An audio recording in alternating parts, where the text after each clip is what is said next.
Tol, no, kung nagbabala kayo mag part-time sa Joyride or kahit anong MC taxi platform nyo, baka kailangan nyo munang malaman to. Ito yung mga katotohanan talaga eh. Kala ko din dati madali lang eh. Kaya na, nung nakapasok na ako, wala stake. Napakalaki pala ng disadvantage pag hindi ka full time mga tol. Ito lang yun mga tol ha. Honest yan, real truth mga tol. Only cancel ka nga dito, only decline ka dito. Pero ang hirap mong pasukan pag di ka naka-auto accept. Pero binitested na natin yan. Sabi, pasok na naman tayo sa trabaho mamaya. Hindi, ano pa ako, mamaya pa ako mga alauna pa eh. Alauna pa pasok ko eh. Meron pa tayong 10, 11, 12, 2 hours pa. Ay, ano pa yun, dalawang biyahe pa siguro yun. Dalawang biyahe pa bago ano. Pero kailangan natin tansyahin yun. Pumasok na naman sa akin yung ano, pabili. Huwag kayong ano dito, no? Baka may scam kayo dito sa mga ganito eh, yung pabili. Kakabunuhan nyo kasi ito mga tol eh. Maglalabas kayo ng pera dito. Basta pag maglalabas kayo ng pera, medyo ano yun eh, tagilid tayo dun eh. Dami estudyante. Pero syempre jeep yung naabangan nila dyan, hindi naman joyride. Dito tayo, dito kasi tambayan ko eh, pag galing ako ng SM. Pag naman mga gantong oras kasi mga tol, lalo yan, hindi pa bukas ang SM. Tapos dun ka mag-aantay ng booking, di ba? Parang tagilid ka doon kasi alam mo kung bakit.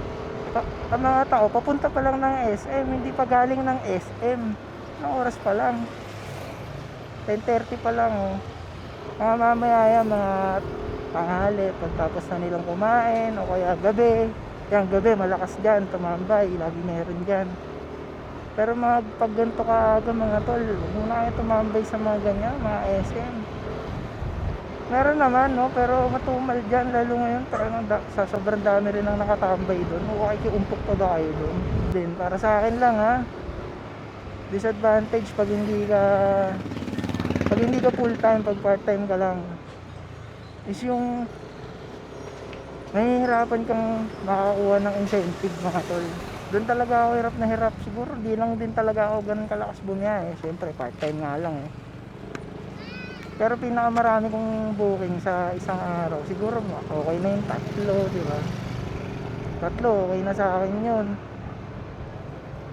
I-times mo yun sa isang buwan. Ay kasi si Joyride, kailangan maka 150 rides ka muna. Yung ano niya, monthly na tag dito. Monthly na incentive. Kailangan maka 150 rides ka. Parang yung commission mo next month, mababawasan pa, kanyari mga 18%, gano'n. 18% nga ba? Wala, hindi pa ako nakaka-avail ng ganung ano eh, incentive na yun eh. Yan, nahihirapan tayo kasi hindi naman tayo ganun kalakas bumiyahe kasi nga part time lang tayo.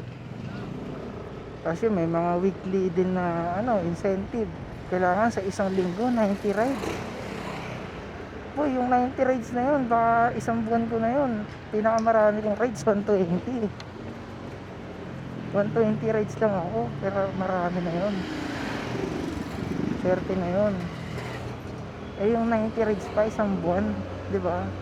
Hirap tayo dun. Ay, isang linggo. Hirap tayo dun. Yun nga, lugi tayo mga tol. Kaysa dun sa mga, ano, sa mga full time. Kasi yung mga full time, lagi yan, matik yan. Kaya kung hindi ka makakuha ng full time ka na, hindi ka pa makakuha ng simple na yun. Kahit siguro kung full time ako, pinakamababa na yung 200 rides eh. Mababa na yun sa akin. Kasi sa isang araw, pag nakalib ako sa trabaho, kaya kong kumuha ng ano eh, checking tayo dito, kaya kong kumuha ng tag dito 20 rides isang araw eh. Basta nakalib ako ha, wala akong pasok o kaya rest day ko sa trabaho. Di mo pa makukuha yun, yung 200 rides na yun, di ba? Ano na, tamad ka na no pag ganon. Isa pang pangit, no? Sa pagka kunyari part time ka, kahit may magandang booking pa mga tol, pag kailangan mo na pumasok sa trabaho, hindi mo na makukuha yun, diba? Kahit pagka biyahe mo paldo ka pa, papaldo ka, diba? Dadalawang isip ka na kasi malilit ka na tulad sa akin mga tol, sa trabaho ko 4 na beses lang ako pwede malate sa isang buwan. Pagka lumima na ako, may violation na ako doon, matindi-tindi na yun. Tapos pag naka-6 ako sa isang buwan, suspendido na ako. Siyempre ayoko namang mawalan ako ng regular din na trabaho mga tol. Yun talaga ang pangit, hati yung oras natin talaga. Kahit may maganda pang booking, hindi mo na kukunin, siyempre maliit ka na Tsaka pagka hati yung oras mo mga tol, minsan nasa kalagitnaan ka na ng biyahe, kunyari sobrang long ride nung pupuntahan mo, hindi ka pwedeng out of way. Mamimili ka talaga ng booking, hindi ka pwedeng auto accept ka lang ng auto accept mga tol, lalo na sa unang booking. Tulad ko, taga-Kabuyaw ako, ang trabaho ko Santa Rosa. Pag nasa Kabuyaw ako mga tol, laging out of way yung mga booking doon, laging Paturbina, papunta ng Letran, Calamba, papunta ng Pansol. Pag tinanghali ako ng gising, hindi ko na kinukuha yung mga papunta ng Calamba, kasi trabaho ko nga nasa Santa Rosa. Yun din lang yung pangit mga tol, no? Mahihirapan ka, kailangan mo talagang mamili. Papunta ulit ng SM, kunin na natin to, papunta ulit ng SM. Hindi ka pwedeng out of way, especially yung unang biyahe mga tol. Pag in out of way mo yun, mahirapan ka makabalik mga pre. Kinancel. Kinancel mo wala tayong magagawa. Pero hindi talaga hirap pagkati oras natin Tatansyahin na natin yan mga tol. 11:28 na ha. Kailangan mga 11:30 nagkaan na tayo, papunta na tayo sa trabaho natin. Depende pa yun sa layo, kailangan tansyado mo yun. Pero kung may pumasok sa atin na long ride mga tol, ngari kahit pa Dasma yan, kasi nasa Santa Rosa tayo, kunin natin yun kasi 4 naman yung late natin management din lang talaga, manage nyo yung late nyo. Hindi pwedeng araw-araw late tayo, di ba? Kasi regular din yung trabaho natin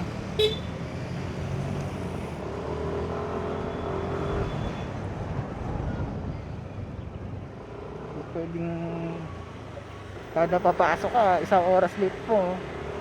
Pero bayad ka na sa trabaho mo, bayad ka pa sa di ba, sa joyride.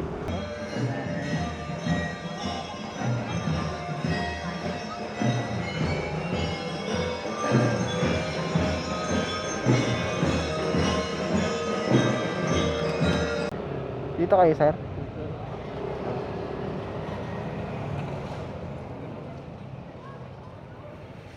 Thank you po sir, thank you po. Speed lang, nakatatlo tayo ngayon. Diba talaga pag maaga nagigising, pag maaga ako nagigising, nakakatatlo pa ako. Pero pag tinanghali ako, isa lang talaga. Pero malaking bagay na rin yung isang beses sa isang araw makabiyahe. Huwag kayong mag-expect talaga ng mas malaki. Kung gusto nyo mag-expect ng mas malaki, nilalaan talaga kayo ng oras. Tsaka hindi araw-araw may biyahe mga tol ha. Baka akala nyo porket na kayo, papaldo talaga kayo. Hindi, kailangan nyo talagang sipagan.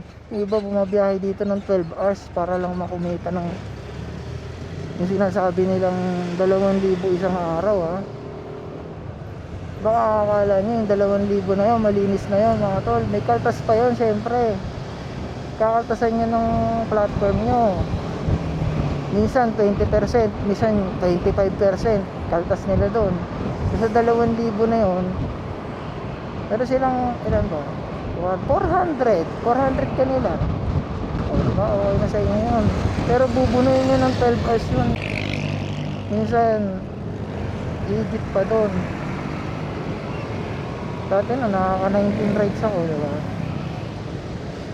Kaya yun talaga, mga bagay talaga na